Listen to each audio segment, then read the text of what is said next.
Hello friends, आप सभी का हमारे यूट्यूब चैनल ओपन बुक में एक बार फिर से स्वागत है।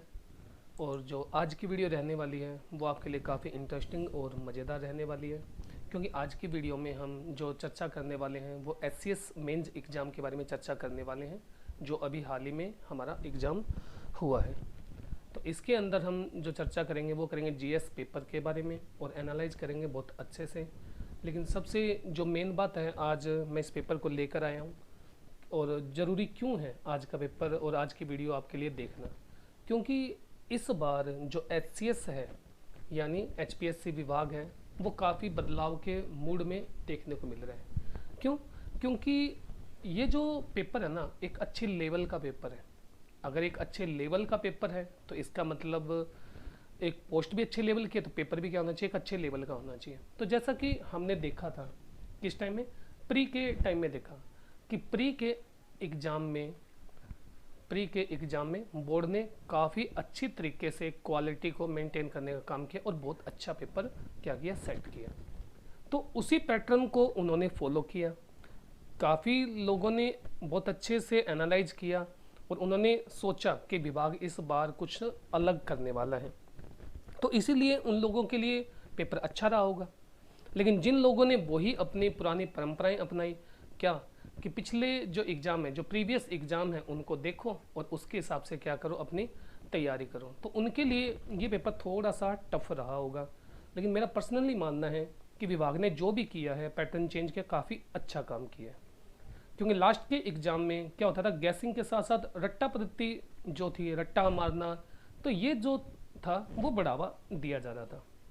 तो कैंडिडेट की जो मेन चीज़ देखी जाती है, क्योंकि पेपर देखो कितना मतलब हाई लेवल का है और कितनी अच्छी पोस्ट के ऊपर जा रहे हैं, तो विभाग क्या चाह रहा होगा, तो विभाग यही तो चाह रहा होगा कि कैंडिडेट की एनालिटिकल पावर और टॉपिक के प्रति फैक्चुअल और उसको लिंक करना आ रहा है या नहीं आ रहा, क्या उसको वो सही ढंग से जांच पा रहे हैं। तो हम ये कह सकते हैं कि जो अभी तक के एग्ज़ाम आ रहे थे तो जांच तो पा रहे थे, लेकिन उस लेवल की नहीं जांच पा रहे थे कि जिस लेवल की इस पेपर के हिसाब से होनी चाहिए थी। ओके, तो नो डाउट जिन लोगों ने प्रीवियस एग्ज़ाम के अकॉर्डिंग तैयारी की उनके लिए तो एग्ज़ाम टफ रहा होगा।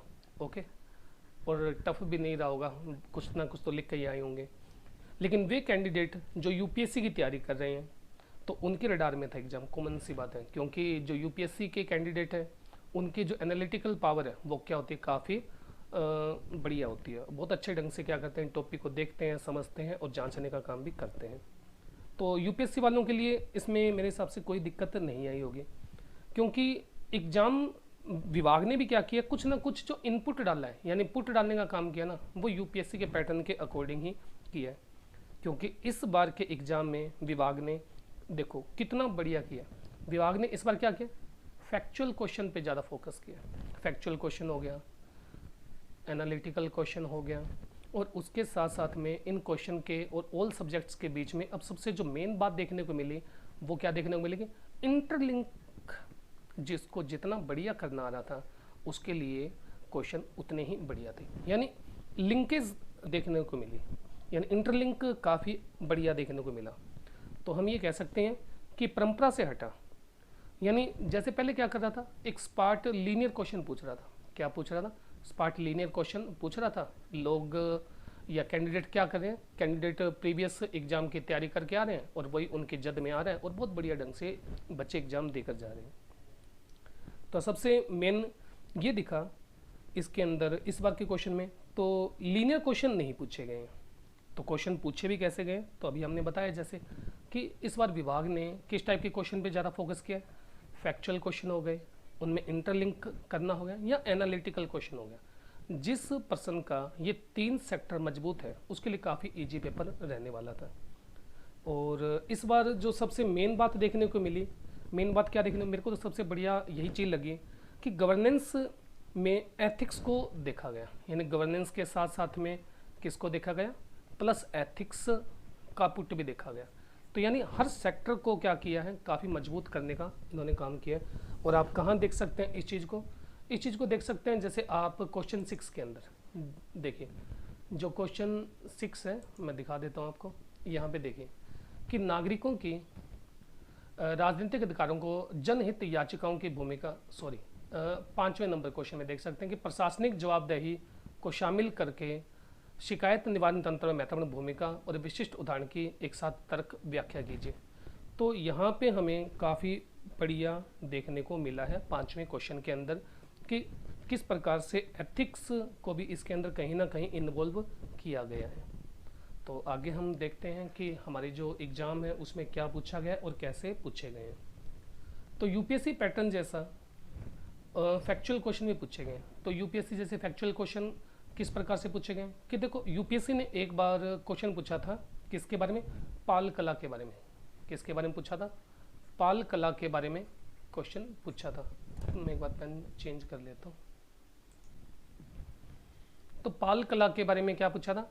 अपना ये क्वेश्चन पूछा था। तो विभाग ने भी कहीं ना कहीं उनसे प्रेरित होकर क्या कर दिया, गुप्त कला के ऊपर एक क्वेश्चन पूछा है।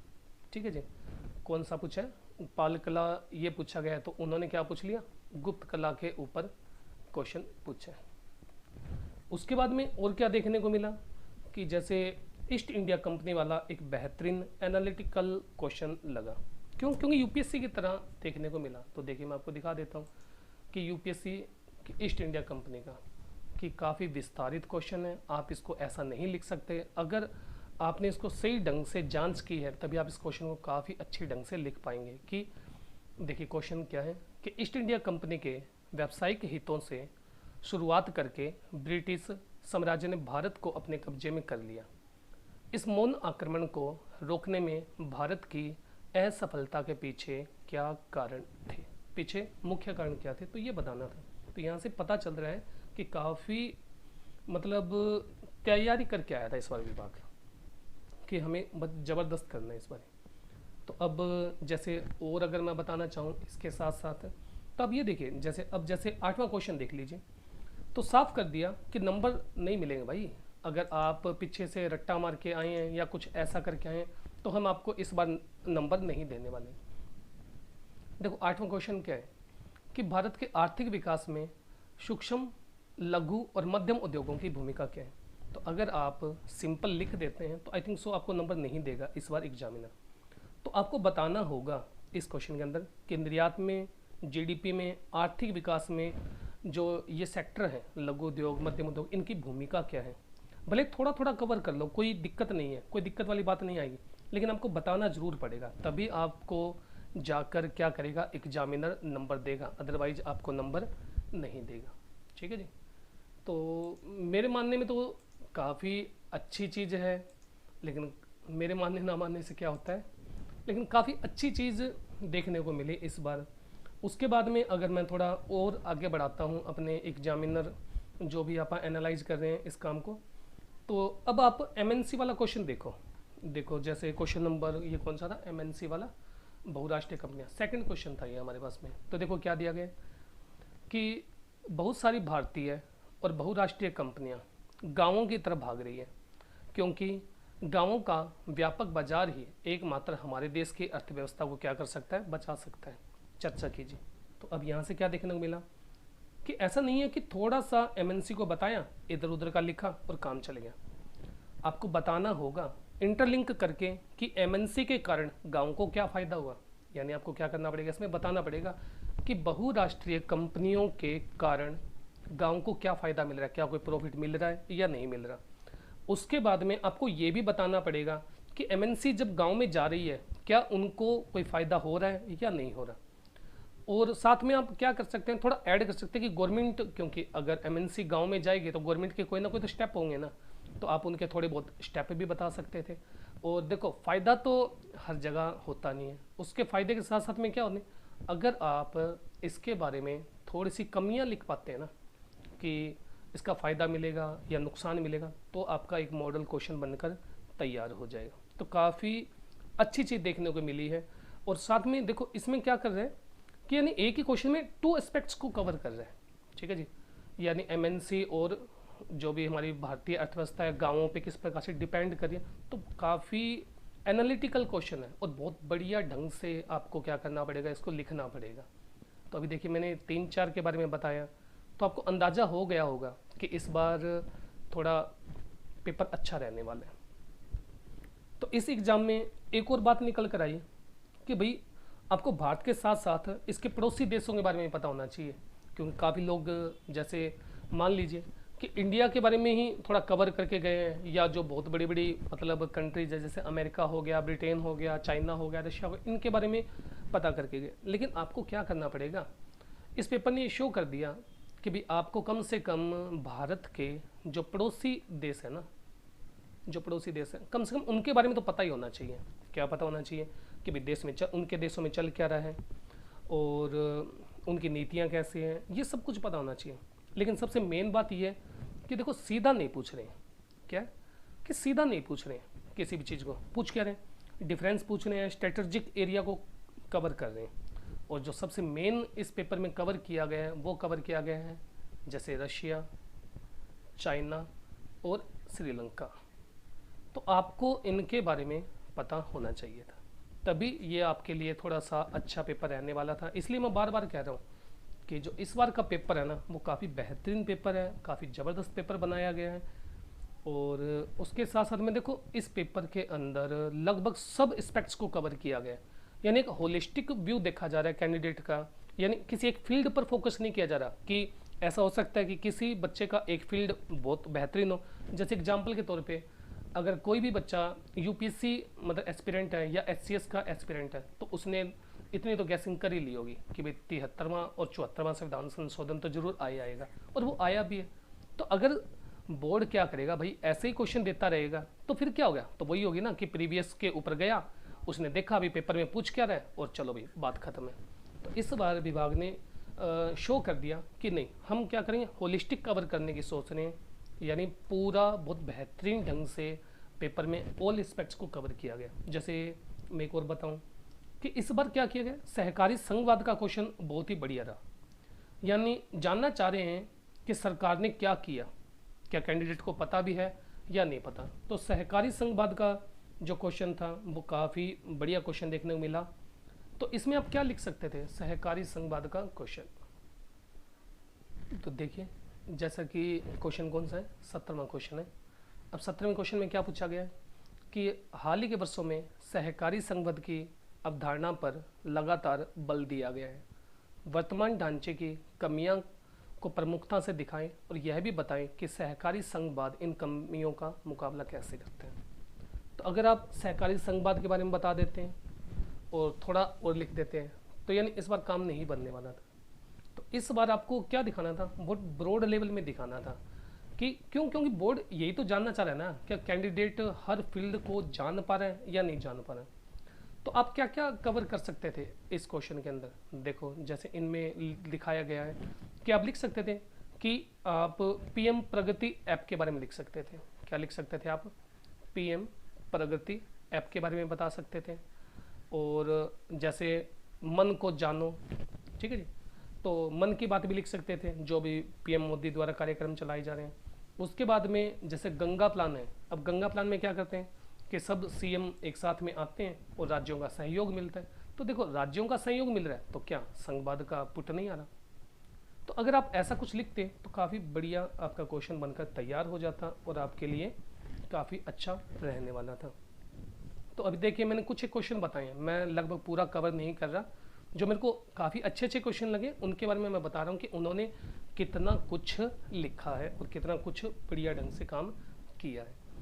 उसके बाद में और देखिए आप, जैसे अब आप 19वां क्वेश्चन देखो, जो हमारे पास में नेक्स्ट क्वेश्चन रहने वाला है 19वां, उसके बारे में हम देखते हैं कि 19वें क्वेश्चन में क्या बोला गया कि भारत के समुद्री सुरक्षा के लिए हाल ही में कमीशन किए गए आईएनएस विक्रांत के महत्व पर एक संक्षिप्त टिप्पणी लिखें और साथ ही भारतीय नौसेना के लिए स्वदेशीकरण के महत्व को स्पष्ट करें।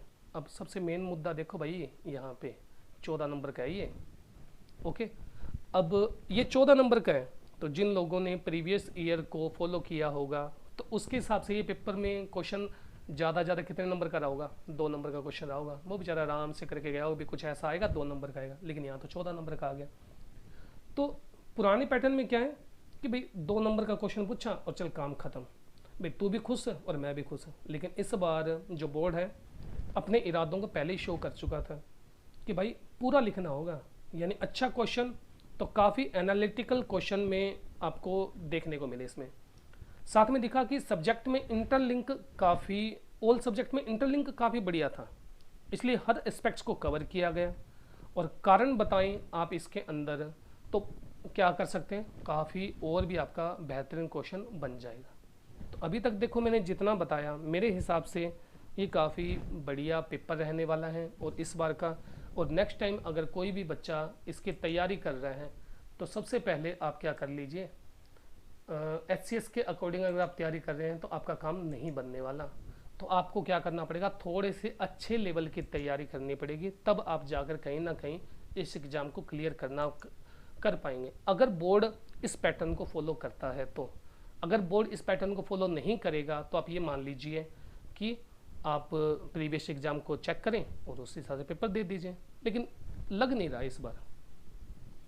और अब देखिए सबसे और मेन बात क्या निकल कर आई कि मैंने कहा ना कि हर एक टॉपिक को कवर किया गया। तो हर टॉपिक कौन सा, जैसे भाई इस बार क्या पूछ लिया, COP26 भी पूछा, ओके, COP26 सम्मेलन के बारे में पूछा गया।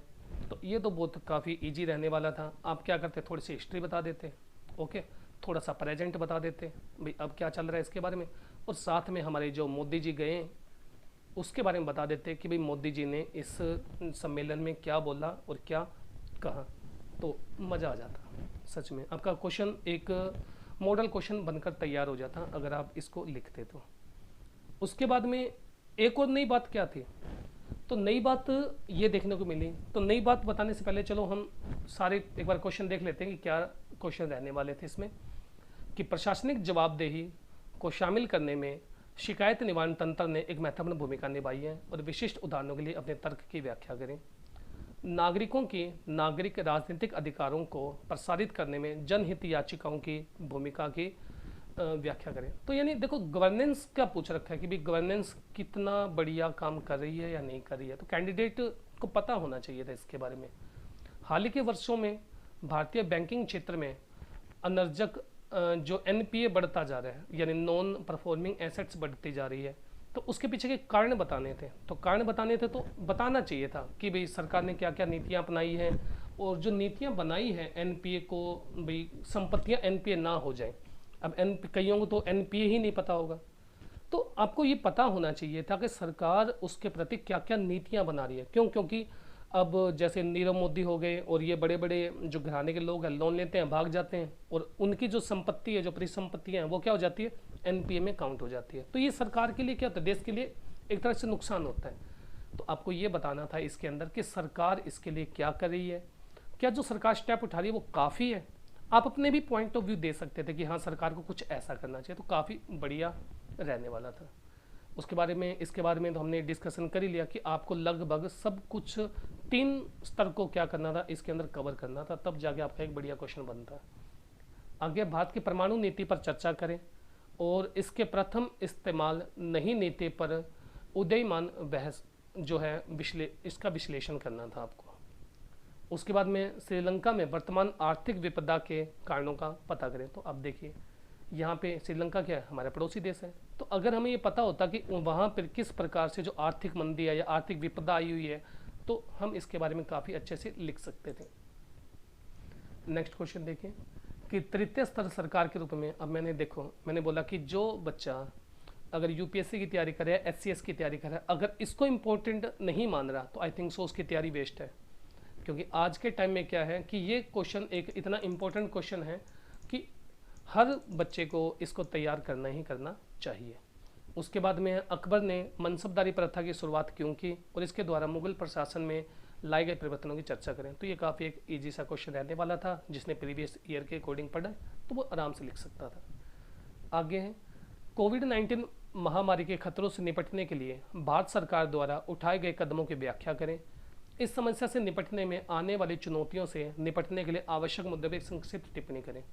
अब देखिए अगर आप इसके बारे में लिखना चाहते हैं, क्योंकि इस समस्या से आपके पूर्वज नहीं जूझे, आप भी जूझें, तो आपको पता था कि सरकार ने क्या क्या स्टेप लिए, क्या किसी स्टेप में देरी हुई, क्या किसी स्टेप में कमी आई, कौन से राज्य ने सबसे बेहतरीन स्टेप लिया, क्या उस मॉडल को फॉलो करना चाहिए, तो यानी आप सजेशन दे सकते थे, लिख सकते थे और बहुत बढ़िया ढंग से क्या कर सकते थे, चुनौतियों से निपटने के लिए मुद्दों पर एक संक्षिप्त टिप्पणी दे सकते थे आप अपने।